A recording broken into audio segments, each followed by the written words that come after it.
Hello दोस्तों, आज से हम न्यू सीरीज स्टार्ट करने वाले हैं जिसकी स्टोरी लाइन बहुत ही बढ़िया होने वाली है क्योंकि ये सीरीज बहुत ही ज्यादा कमाल की है। ये कहानी है बोयान नाम के एक मामूली से लड़के की जो कि सेठ का एक सर्वेंट हुआ करता था और उसके ऊपर अत्याचार करना तो बिल्कुल मामूली सी बात थी। और जो भी सेठ के पावरफुल बंदे होते हैं वो बिना मतलब के ही उसके ऊपर झूठा इल्जाम लगाकर बस बुलिया को मारने की कोशिश करते थे। बेचारा बोया तो सबसे लड़ नहीं पाता था लेकिन वो कभी हिम्मत नहीं हारता था। वो बहुत ही ज्यादा कमजोर होने की वजह से सबका अत्याचार सहता रहता था। लेकिन जब एक बार हद पार हो गई और दुश्मन उसके अंकल की जान लेने की कोशिश करते हैं तो बोया के सब्र का बांध टूट जाता है। वो दुश्मनों से लड़ने के लिए जा चुका था। वो कमजोर होने की वजह से यहाँ पे हार तो जाता है लेकिन तब होता है उसकी जिंदगी में सबसे बड़ा चमत्कार। उसको करीब 1 लाख साल पहले के बहुत ही ज्यादा पावरफुल इमोर्टल की पावर की इनहेरिटेंस मिल जाती है। वो इनहेरिटेंस इस तरह से थी कि वो बोया को अपने सफर में बहुत ही ज्यादा आगे लेके जाती है। तो बोया आगे चलकर अपनी एक नई जर्नी स्टार्ट करता है। जितना भी वो कमजोर हुआ करता था और जितने भी लोगों ने उसके ऊपर अत्याचार किया था बोया ठान लेता है उन सबको वो उसकी औकात दिखाएगा। वो इतना ज्यादा पावरफुल बनेगा कि हेवन भी उसके सामने झुकेगा। आसमान जमीन हेवन और अर्थ सबको झुकाने के लिए अपने सामने बोया तैयार था। इस सीरीज में आपको बहुत ही मजा आने वाला है। तो अब यहाँ से यह एपिसोड स्टार्ट होता है। तो सीरीज की शुरुआत होती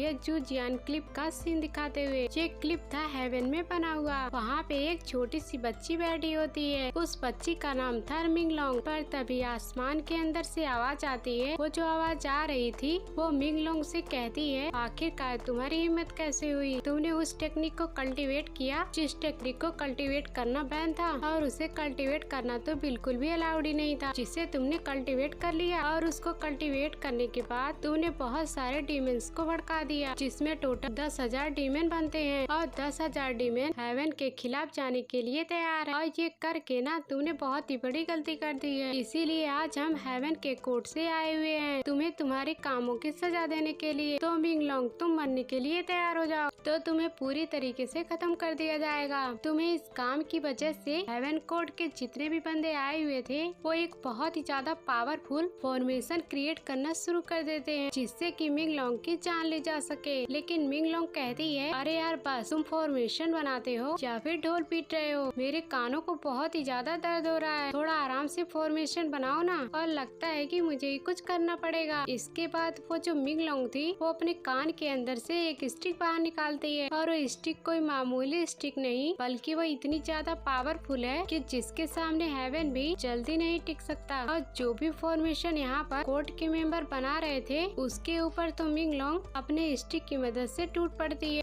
और एक के बाद एक करते हुए अपने स्टिक को घुमाकर सभी कोर्ट मेंबर की हालत खराब कर देती है। जबकि कोर्ट मेंबर तो कुछ भी नहीं कर पा मिंगलोंग के सामने और वो मार मार कर उन लोगों की हालत काफी ज्यादा खराब कर देती है। फिर कोर्ट के मेंबर अपनी पावर का इस्तेमाल करते हुए मिंगलोंग के साथ लड़ने की कोशिश कर रहे थे क्योंकि वो कमजोर नहीं थे। वो हेवन के कोर्ट वाले मेंबर हैं, उनके पास तो पावर तो होगी लेकिन इतनी भी ज्यादा नहीं कि वो लोग मिंगलोंग का मुकाबला कर सके। कोर्ट मेंबर की हालत खराब करने के बाद मिंगलोंग कहती है और वो भी आसमान की तरफ देखते हुए, जेट्स एम्परर क्या तुम वहीं पे छुप कर बैठे रहोगे? सिर्फ तुम अपने मेंबर को भेजोगे? तुम नहीं आना चाहते क्या? जरा तुम भी बाहर आओ और यहाँ पर खेल का मजा लो, मैं तुमसे भी लड़ना चाहती हूँ। तो ये सुनकर जो जेड एम्परर था वो मिंगलोंग से कहता है, बस बहुत हो गया, तुम्हारी हिम्मत तो बहुत ही ज्यादा बढ़ रही है तो मुझे खुद तुम्हारे पास आकर तुम्हें मारना पड़ेगा। इसके बाद आसमान फाड़ कर जेड एम्परर का एक हाथ बाहर निकलता है। वो उंगली इतनी बड़ी थी कि उसके सामने मिंगलोंग चींटी जितनी बड़ी होती है लेकिन मिंगलोंग को डर नहीं लगता। वो अपनी स्टिक लेकर अपनी पावर को एक्टिवेट करके उससे भिड़ जाती है उस जेड एम्परर के साथ। और जो जेड एम्परर था वो बहुत ही ज्यादा पावरफुल था जिस वजह से मिंगलोंग का अटैक उसके ऊपर अच्छी तरीके से नहीं लगता। मिंगलोंग अकेले थे और उसके सामने हजारों कोर्ट के मेंबर और जेड एम्परर भी था जिस वजह से मिंगलोंग अच्छी टक्कर तो देती है लेकिन आखिरकार उसकी हार होने लगी थी। वो हार होने से पहले कह देती है, मैं पूरे हेवंस को बर्बाद कर दूंगी, देख लेना तुम्हारी बर्बादी का दिन बहुत ही करीब है। और इतना कहते हुए वो खुद को उस स्टिक के अंदर ट्रांसफॉर्म कर लेती है और उसकी स्टिक एकदम छोटी सी बन चुकी थी और वो छोटी बनने के बाद आसमान में ही कहीं खो जाती है। मिंगलोंग तो स्टिक के साथ खो गई थी लेकिन अभी उसका बदला अधूरा रह गया था हेवन से मुकाबला करने का। जिसके बाद हमें एक सेट का सीन दिखाया जाता है जिसका नाम है स्वॉर्ड वर्ड से। वहाँ पर पोयो नाम के एक मामूली से लड़के को बांध कर रखा गया था और उसके ऊपर जाऊ नाम का एक बंदा बहुत ही ज्यादा अत्याचार कर रहा था। वो उसे कोड़े से मार रहा था और मारते हुए वो उससे कह रहा था, तूने ही ग्रैंड वर्ड को जहर देकर मारा है ना, तुझे पता भी है वो जो वर्ड था वो हमारे इमोर्टल मास्टर सीतू का सबसे खास वर्ड था और उसको तूने मारकर बहुत ही बड़ी गलती कर दी है। तो फिर पोहिया कह रहा था, मैं तुम्हें कितनी बार समझाऊं, मैंने वर्ड को नहीं मारा, आखिरकार मैं वर्ड को क्यों मारूंगा और एक ही बार में तुम्हें समझ में नहीं आता क्या। तो फिर जाओ कहता है, अच्छा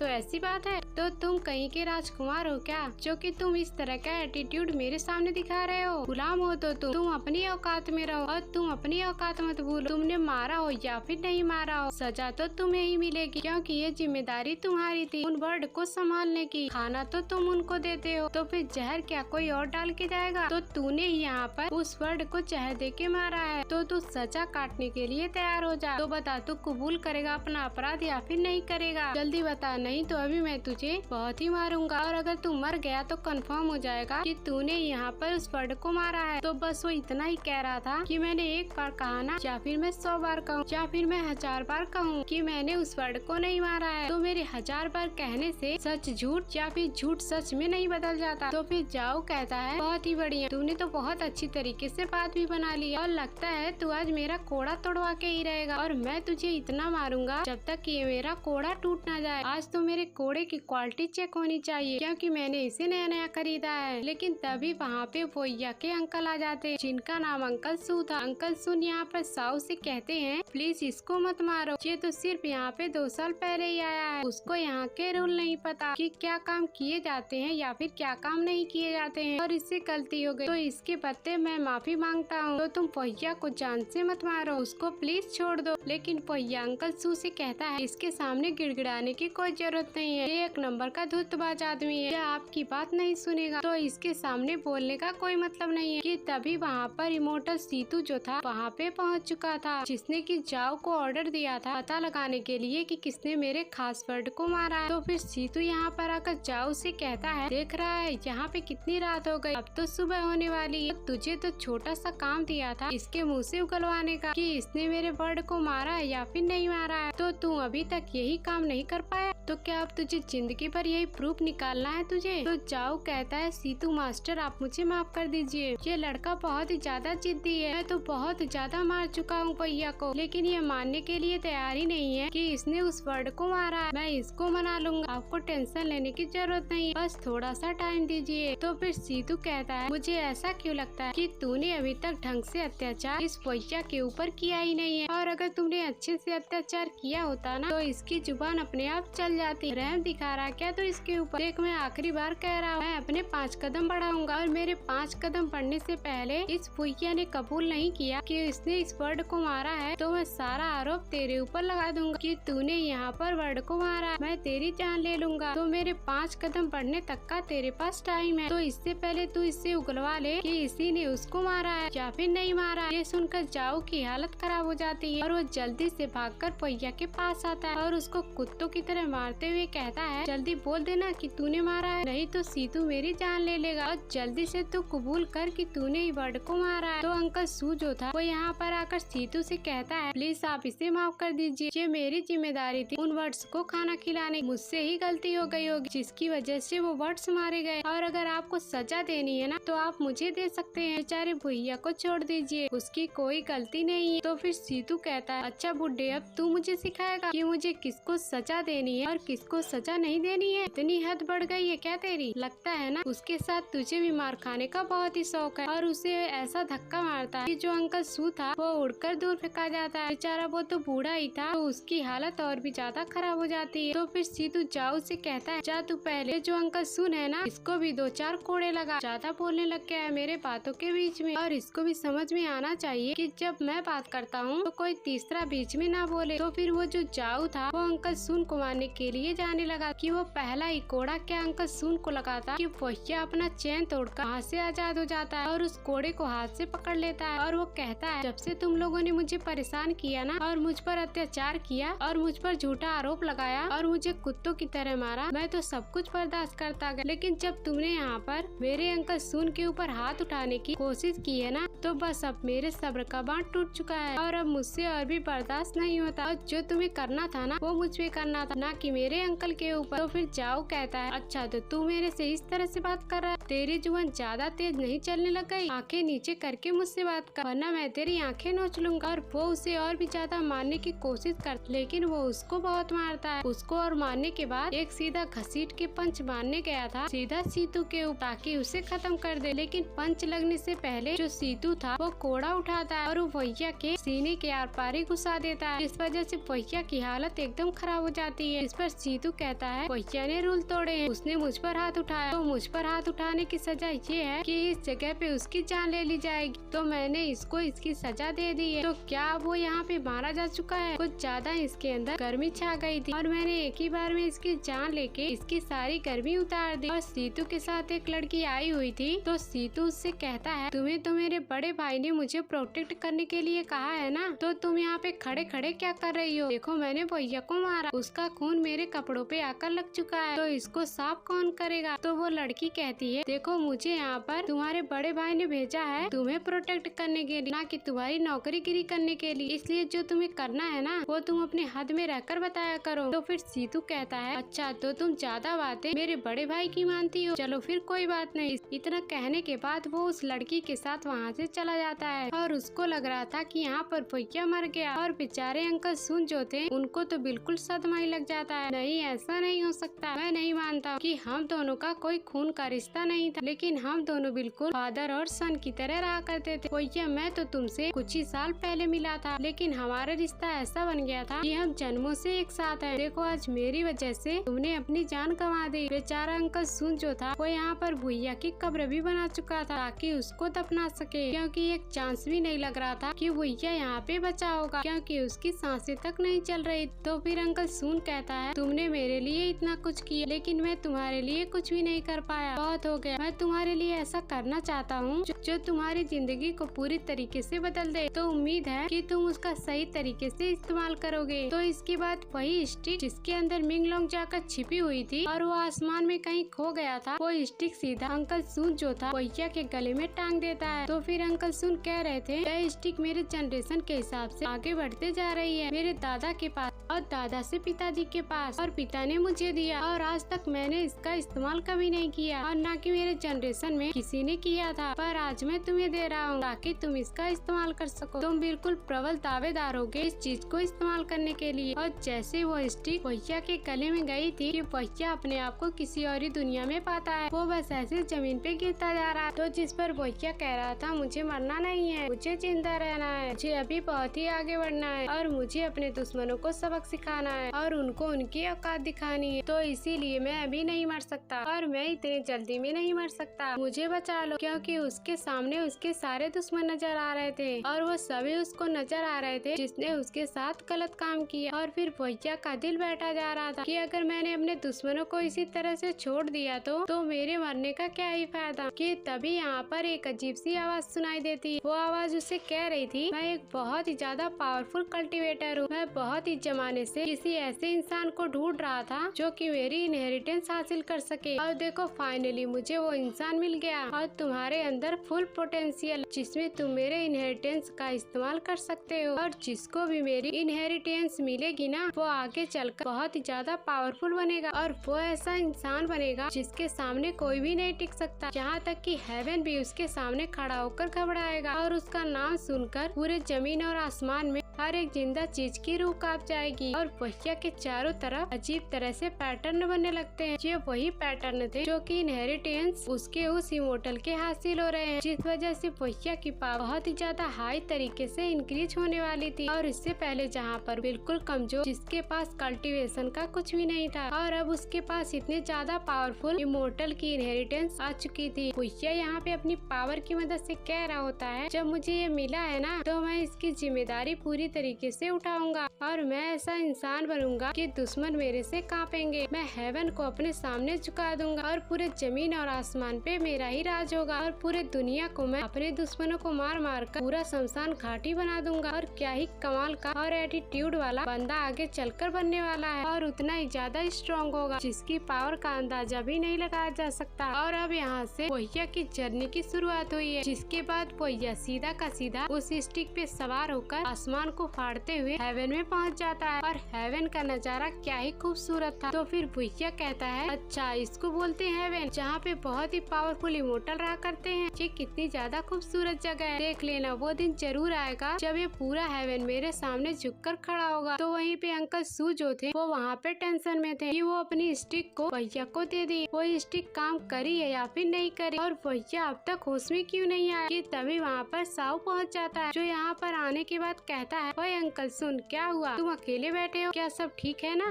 कुछ परेशानी है क्या। मैंने सोचा कि मैं यहाँ पर आकर तुम्हारी परेशानी कम कर दूं। वो क्या है ना कि अब तो भैया तो नहीं रहा, वही तो तुम्हारा सहारा जो तुम्हें जरूरत की चीजें लाकर देता था। तो फिर बेहतर यही होगा कि तुम भी भैया के साथ जाकर कब्र में दफन हो जाओ और फिर दोनों को कंपनी मिलती रहेगी, जिसके बाद आफ्टर लाइफ में तुम दोनों एक साथ रहोगे। तो तुम्हारा कोई काम नहीं है इस दुनिया में जिंदा रह, तो तुम्हें मारने के लिए मैं यहाँ पर आया हूँ, चलो अब तुम मरने के लिए तैयार हो जाओ। तो फिर अंकल सुन कह रहे थे तुमने भैया को मार दी, तो तुम मुझे क्यों मारना चाहते हो, तुम तो सब कुछ छीन चुके हो, अब मेरे पास बचाई क्या है, मुझे तुम छोड़ दो, मुझे मत मारो। लेकिन साहू तो कुछ भी सुनने के लिए तैयार ही नहीं था, और जैसे यहाँ पर वो हमला करता है कि जो भैया की कब्र बनी थी वो फट कर बाहर आ जाती, और ऐसा धमाका वहाँ पर हुआ था जिसकी कोई हद नहीं थी, और चारों तरफ भैया का ऑरा फैला था, और वो भी ऑरा ऐसा था कोकून के अंदर जैसी बटरफ्लाई होती है, ऑरा की वजह से कोकून फटता है और बटरफ्लाई बाहर आ जाती। इतना कमाल का वो ऑरा था जो कि भैया के अंदर से बाहर निकला था। और जाऊ जैसे उसको सामने देखता है, उसको सामने भैया खड़ा हुआ दिखाई देता है जो कि हवा में खड़ा। तो जाऊ कहता है तू जिंदा कैसे बच गया, तू तो कब्र के अंदर था ना, तो तू कब्र को फाड़ के बाहर कैसे आया, और वैसे भी तू जिंदा कैसे बच सकता है, मुझे तो यकीन ही नहीं हो रहा है। तो फिर भैया कहता है तू हम दोनों को कंपनी दिलवाना चाहता था ना आफ्टर लाइफ में, तो मैं तुम्हें कंपनी दिलवाने के लिए आया हूँ इसी लाइफ के अंदर। तो फिर जाऊ कहता है कोई बात नहीं, तू पहले भी कमजोर था तो अभी भी कमजोर होगा, और अगर तू कब्र से बाहर आ गया तो भी क्या फायदा, मैं तब भी तेरी जान ले सकता हूँ। और वो स्वर्ण को लिए भैया की तरफ बढ़ना शुरू कर देता है ताकि भैया की जान ले सके, लेकिन उसकी स्वर्ण यहाँ पर भैया को टच क्या कर पाती, उसकी जान क्या ले पाती, कि भैया एक ही उंगली आगे करता है, और जैसे उसने अपनी उंगली को आगे किया था वो जाऊ की स्वर्ण उल्टा घूमकर उसके सीने के आर पार हो जाती है। ऐसे ब्रूटल तरीके से वो जाऊ यहाँ पर मौत के घाट उतर चुका था। और जाऊ को मारने के बाद भैया जब अपने अंकल सून के पास आता है तो अंकल सून उससे कहते हैं भाग जाओ तुम यहाँ से, तुम यहाँ पर रिटर्न क्यों आए, एक तो बड़ी मुश्किल से तुम्हारे अंदर जान आई है और तुमने खुद को वापस बचाया, और साथ ही तुमने इस जाऊ की जान ले ली, और अब सेक्ट वालों को पता चलेगा कि तुमने इसको मार दिया तो वो तुम्हें नहीं छोड़ेंगे और वो तुम्हारी जान लेने के लिए फिर से यहाँ पर आ जाएंगे। तो तुम एक काम करो कि तुम यहाँ से भाग जाओ, और जितना दूर हो सके उतना दूर तुम यहाँ से भाग जाओ, और इस जाऊ को मारने का इल्जाम मैं खुद के ऊपर ले लूंगा। एक बार मैं तुम्हें इतनी बुरी हालत में देख चुका हूँ, दोबारा मुझसे नहीं देखा जाएगा। लेकिन भैया कहता है नहीं, मैं नहीं जाने वाला, जिंदगी में हमने बहुत ही भाग लिया और हमें अब नहीं भागना, और हमें अब भगाना है अपने दुश्मनों को और उनको उनकी औकात दिखानी है, अब बहुत हो गया भागना। लेकिन अंकल सुन कहते भैया तुम समझ नहीं रहे, इतना आसान नहीं होगा दुश्मनों का मुकाबला करना, तुम यहाँ से जाते हो कि नहीं जाते हो, और अगर तुम यहाँ से नहीं जाओगे तो मैं अपना सर फोड़ लूंगा। और अंकल सुन जैसे अपना सर फोड़ने की कोशिश करते हैं वो वहाँ पे रुक जाता है, और वो उससे कहता है मुझे पता है अंकल सुन आप यहाँ पे नाटक कर रहे हैं, कितनी बार एक ही तरीका आजमाओगे मुझे मनाने का, अब तो मैं आपके इस तरीके से वाकिफ हो चुका हूँ, कोई और नया तरीका ढूंढना चाहिए। और अंकल सुन यहाँ पे शांत बैठ जाते हैं, और फिर वो भैया से कहते हैं देखो तुम अपने बारे में सोचो, जिंदगी बार बार नहीं मिलती, तुमने इतनी मुश्किल से अपनी जान को बचाया है और वापस से तुम उसको अपने खतरे में मत डालो। लेकिन भैया कहता है नहीं, आपको टेंशन लेने की जरूरत नहीं है, मुझे दोबारा जिंदगी मिली है ना, मैं अब अपने दुश्मनों का काल बन के आऊंगा उनकी जान लेने के लिए, मुझे ये जिंदगी दोबारा मिली है, मैं इसको ऐसे चाया तो नहीं जाने दे सकता, मैं अपने ऊपर हुए अत्याचार का बदला उनके खून से लूंगा। और अगले ही महीने यहाँ पर सेट का कंपटीशन होने वाला है, मैं उस कंपटीशन में जाऊंगा, पार्टिसिपेट करूंगा और पूरी दुनिया को दिखा दूंगा, जो लोग मुझे कमजोर समझते थे ना कि अब मैं क्या चीज हूँ, इस पूरी दुनिया में मेरी दहशत होगी। इसके बाद कंपटीशन में पार्टिसिपेट करने के लिए भैया अपनी ट्रेनिंग शुरू कर देता है, वो जंगल में आकर अपनी ट्रेनिंग कर रहा था और वो उस छोटी सी लॉकेट वाली स्टिक को देख रहा था और वो कह रहा था क्या स्टिक तो अब काम ही नहीं कर रही, उस टाइम तो इसने बहुत ही अच्छी पावर दी थी, मुझे लगता है इसकी पावर खत्म हो गई, क्या इसका बस इतना ही काम था। और वो उससे ठोक ठोक के पूछ रहा था क्या इसके अंदर कोई बैठा है क्या, और इसके अंदर कोई बैठा है तो मेरी हेल्प करो। और फिर उसके अंदर से पावर निकलती। वो पावर भुइया को स्टिक वर्ल्ड के अंदर ले जाती। वहाँ पे आने के बाद भुइया एकदम हैरान रह जाता, क्योंकि यहाँ पे बिल्कुल ही एक अलग दुनिया थी। वो दुनिया इतनी सुंदर थी और उतनी ज्यादा मिस्टीरियस थी, जिससे की आवाज आ रही थी भुइया को कि करीब 1,20,000 साल तक कि मैंने किसी का इंतजार किया था, लेकिन कोई आया ही नहीं। लेकिन फाइनली तुम यहाँ पे आए हो। किसी इंसान से इतने सालों बाद मिलकर मुझे बहुत ही अच्छा महसूस हो रहा है। मैं यहाँ पे हूँ तुम्हारा साथ देने के लिए और तुम्हारी पावर को बढ़ाने के लिए, क्योंकि हम दोनों की लाइफ ही बहुत ज्यादा मिलती है और मैं भी दुश्मनों से बदला लेने के लिए तैयार हूँ और तुम भी उसी तरह के फीलिंग रखते हो। लेकिन तभी भुइया उस बच्ची को पकड़ लेता, जो कि मिनलोंग थी, और वो यहाँ पे छुप कर भुइया से इस तरह की बातें कर रही थी। और फिर भुइया कहता, अरे बच्ची तू है कौन और तू इस स्टिक के अंदर क्या कर रही, यहाँ पे तेरा काम क्या है? तो मिनलोंग कहती, बेवकूफ इंसान, वो स्टिक किसी और की नहीं, वो मेरी स्टिक है जो कि अब तुझे मिली है और मैं ही वो इंसान हूँ जिसने पूरे हेवन में तबाही मचा दी थी। इस पूरे हेवन को मैंने हिलाकर रख दिया, लेकिन क्या है ना, उस टाइम थोड़ी सी गड़बड़ हो गई थी, तो इसीलिए मैं उस टाइम हार गई थी। और तू मुझे कम मत समझना, मेरी जो पावर है ना, वो फूंक मारते ही तुम्हें इस दुनिया से दूसरी दुनिया में पहुंचा सकती है। तो फिर भुइया कहता, तुम इतनी छोटी सी हो और बातें इतनी बड़ी बड़ी करती है, सच में तुम्हारा वो स्टिक है? जाओ, मुझे इस बात पे यकीन नहीं होता, तुम एक मामूली सी बच्ची और इतनी पावरफुल स्टिक लेकर रखोगी। और अच्छा, अगर वो तुम्हारी स्टिक है, जरा तुम मुझे कुछ करके दिखाओ, चलो मेरी कल्टीवेशन बढ़ा के दिखाओ, तो उसके बाद मैं मानूंगा कि तुम्हारे पास पावर है और तुम कुछ करके दिखा सकती हो। तो फिर मिनलोंग कहती है, ठीक है, जैसा मैं कहती हूँ वैसा करते जाओ, तो इससे तुम्हारी कल्टीवेशन इंक्रीज होती जाएगी। यहाँ पे मिनलोंग भुइया को गाइड कर रही थी और फिर भुइया जो यहाँ पे जंगल में होता है, वो वहाँ के बीस्ट से मुकाबला करने लग जाता है और मिनलोंग उससे गाइड करते हुए बता रही थी, देखो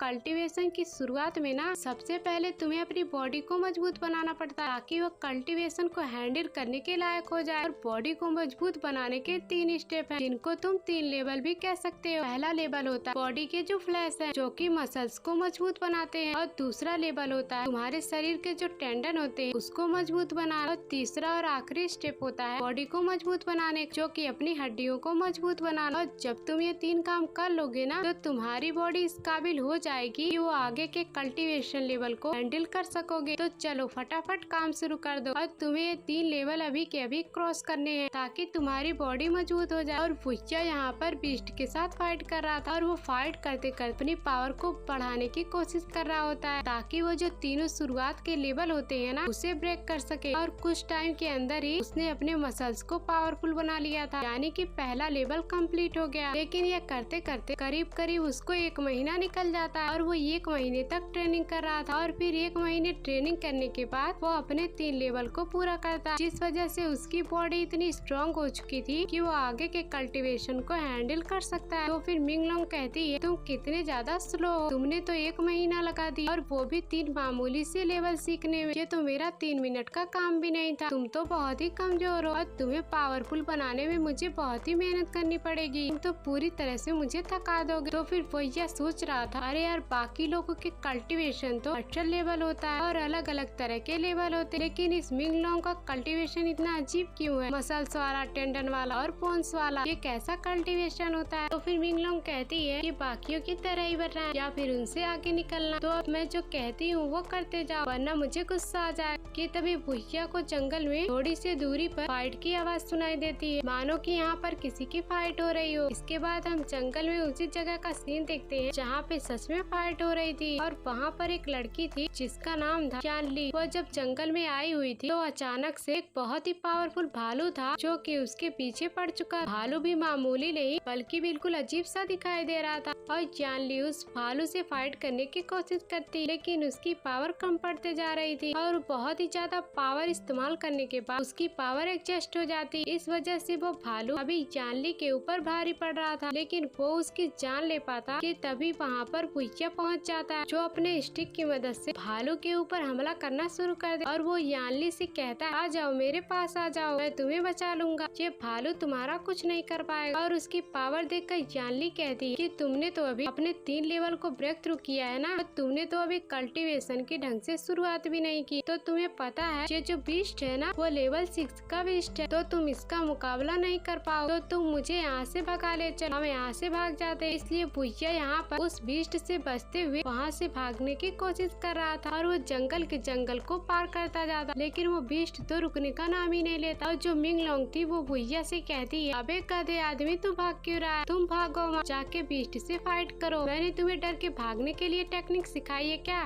जो कुछ मैंने अभी तुम्हें सिखाया है ना उसका तो इस्तेमाल करो, जाओ और बीस्ट से फाइट करो। और अगर तुम ऐसे ही भागते रहो तो तुम्हें दुश्मनों से भागना पड़ेगा, और अगर तुम मेरी बात नहीं सुनोगे तो तुम गड्ढे में गिरोगे। तो तुम इस बात को याद रखा। और ऐसा ही होता है। वो भागते भागते खाई के पास आके खड़ा हो चुका था, सामने बीस्ट और पीछे खाई। और यहाँ पर आकर भुइया और जानली फंस चुके थे। और जानली अपनी पावर को फिर से एक्टिवेट करती है और बीस्ट के ऊपर हमला करने की कोशिश करती है, लेकिन कोई भी फायदा नहीं होता। और बीस्ट तो अभी भी बहुत ही ज्यादा भड़का हुआ था और वो बहुत ही ज्यादा पावरफुल भी था और उसको हराना बहुत ही ज्यादा मुश्किल था। और कोई चारा ना होने पर अब यहाँ पर भुइया जो था अपनी पावर को एक्टिवेट करता है और अपनी पावर की मदद से वो उस बीस्ट के साथ ही भिड़ जाता है और वो मार मार कर बीस्ट की हालत खराब कर देता है। वो कुत्तों की तरह उसको मारता है। इस वजह से लेवल 6 का बीस्ट जो कि इतना ज्यादा पावरफुल लग रहा था वो 2-4 अटैक में ही ढेर हो जाता है और वो भुइया और यानली के ऊपर गिरता है, जिस वजह से वो दोनों नीचे आकर खाई में गिर चुके थे। लेकिन उन दोनों की किस्मत अच्छी थी कि नीचे तालाब था, जिस वजह से वो दोनों बच गए, वरना तो वाट लग जाती दोनों की। और वो दोनों रात को जहाँ पर अच्छी खासी मछलियाँ पका कर जानली को दे रहा, लो इसे खा, तुम्हें भूख लगी होगी ना तो तुम अपना पेट भर सकती हो। तो वो उससे कहता है, तुम जरा मुझे एक बात बताओगी कि तुम आखिरकार यहाँ पे इतने अकेले इस जंगल में आई क्यों थी? ये जंगल इतना मामूली नहीं, ये बहुत ही खतरनाक है, क्योंकि मैं यही पास में रहता हूँ। तो फिर जानली कहती है, अचानक में यहाँ पे जंगल में जितने बीस्ट है ना उसके मिजाज बदलते हैं, वो एकदम एग्रेसिव हो गए हैं, वो सारी चीजों पे हमला करना शुरू कर चुके हैं। मैं उसी चीज की इन्वेस्टिगेशन करने के लिए आई हुई थी कि आखिरकार इस बीस्ट के साथ हो क्या रहा है। और देखो मैं यहाँ पर आकर फंस गई, वो तो भला हो तुम्हारा जो कि तुमने आकर मेरी जान बचाई। और वो बड़े मजे से यानली जो भुइया ने मछली दिया था उसको खाने लग जाती है। फिर भुइया जब यानली को देखता है जो कि उसके पैरों में चोट लगी थी, वो अपने हाथों से उसके ऊपर पट्टी लगाने की कोशिश करता है। यानली थोड़ा सा घबरा जाती है कि कहीं भुइया मेरे साथ कोई गलत हरकत ना कर दे। तो फिर भुइया यकीन दिलाता है, आपको घबराने की जरूरत नहीं है, मैं ऐसा वैसा इंसान नहीं हूँ, आप हम पर भरोसा कर सकती हैं। और यहाँ पर वो अच्छी तरीके से पट्टी बांध देता है जानली के चोटों और उससे कहता है, अब हमें चलना चाहिए, क्या पता आपके सेक्ट के जो लीडर हैं वो आपके लिए टेंशन में होंगे, तो मैं उन्हें मैसेज करके बता देता हूँ, मैं अपना मैसेज उन्हें भेज दूंगा, तो महल से कोई आ जाएगा आपको लेने के लिए। तो फिर जानली कहती, नहीं ये करने की कोई जरूरत नहीं है, और अगर यह बात लीडर को पता चली ना तो वो मुझे बहुत बोलेंगे, इसलिए लीडर की जानकारी हासिल करने से पहले मुझे महल पहुंचना होगा, तुम मुझे बस महल तक पहुंचा दो, तुम्हारी बहुत ही मेहरबानी होगी। तो फिर जानली कहती, तुमने अगर ये कर दिया ना तो मैं तुम्हारा एहसान कभी नहीं भूलूंगी। तो जिस पर भुइया मान जाता है, वो उसको महल ले जाने लग गया था। और जंगल का अभी भी बहुत ही रास्ता बचा था कि बहुत ही खतरनाक बीस्ट से भरा होगा, जिस वजह से जानली को भुइया की जरूरत पड़ेगी। तो क्या सभी का मुकाबला करते हुए जानली को जंगल पार करवा देता है। इसके बाद अगले दिन जो भुइया था वो सेट की सफाई कर रहा था, क्योंकि कंपटीशन कभी भी स्टार्ट होने वाला है। तो यहाँ पर अरीना की सफाई की जा रही थी और वहाँ पर 2 और बंदे थे जो कि भुइया को देखकर कहते हैं, ये जिंदा कैसे बच गया, ये तो थोड़े टाइम पहले सीतू ने अपने कोड़े से मारकर इसे तो खत्म कर दिया था, लेकिन देखो ये तो फिर भी बच गया, बड़ा ही ढीठ किस्म का बंदा है, ये तो मरता ही नहीं है। मैंने सुन रखा था कि वहाँ पर कुछ टाइम पहले जाऊ को भी किसी ने मार दिया, और ऐसा कहा गया बीस्ट ने जाऊ को मारा है। तो बीस्ट तो इस भुइया को मार ही सकता था, जबकि यह अधमरा ही था, लेकिन फिर भी यह बच गया, बड़ी अच्छी किस्मत है इसकी। तभी वहाँ पर सीतू भी आने लग जाता है और अंकल सुन जो थे वो यहाँ पर भुइया से कहते हैं, भुइया तुम अपनी नजर छुपा लो, और अगर सीतू ने तुम्हें देखा ना तो वो भड़क जाएगा और वो कहीं फिर से तुम्हें नुकसान न पहुँचा दे, तो तुम उसके सामने मत जाना। तो फिर भुइया कहता है, नहीं अंकल अब आपको घबराने की कोई जरूरत नहीं है, मैं कितना भागता रहूंगा दुश्मनों से, अब तो नहीं भागना है मुझे, और अब मुझे दुश्मनों का डट के मुकाबला करना है, मुझे उसके सामने आंखों में आंखें डालकर खड़ा रहना है। और सीतू जैसे यहाँ पे भुइया को देखता है वो कहता है, अच्छा तू अभी तक जिंदा है, लगता है कि मेरा जो कोड़ा था ना वो लोकल जो कि तेरे ऊपर हमला करने के बाद भी तेरी जान नहीं, खैर कोई बात नहीं, और इस पर जब मैं आ गया हूँ तो मैं तुम्हें कैसे छोड़ सकता हूँ, पिछली बार का हिसाब किताब भी पूरा करना है, मुझे 2 बार मौका मिल गया तेरी जान लेने का, और इस बार जब तक तू पूरी तरीके से मर नहीं जाता, जब तक तू दफन होके खत्म नहीं हो जाता, तब तक मैं तुझे देखता रहूंगा कि तू फिर से जिंदा हो पाता है या फिर नहीं। तो भुइया यहाँ पर भड़क चुका था, वो अपनी पावर को एक्टिवेट करता है और वो पूरे गुस्से के साथ अपना और फैलाते हुए कहता है, चलो ठीक है ट्राई कर करके देख ले, मैं अब पहले वाला भैया नहीं रहा, मैं तुम्हें कुत्ते की मौत मार सकता हूँ। अब तेरा अत्याचार बहुत हुआ। और